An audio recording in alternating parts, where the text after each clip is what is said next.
Guys, demo namin. Another Fortuner Q model. Kinakabitan natin. 3 colors. Projector Max. Tapos, nilagyan natin siya. DRL always on. Kita nyo, napakaganda. Mas matapang siya.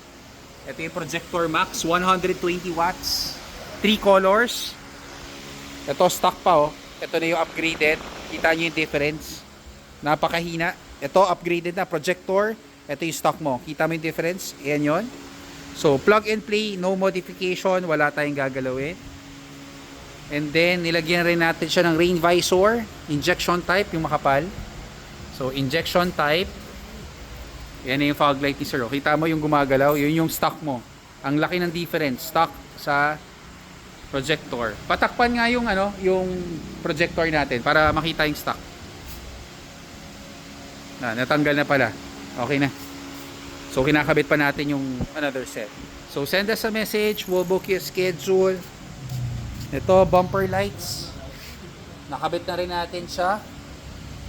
So yan, guwapong guwapo. So send us a message yung mga babiyahe. Ito yung recommended namin sa iyo. Ito color white, 3 colors yan, yellow at saka all weather. Ito na yung latest, max power. Ito yung max version. Thank you.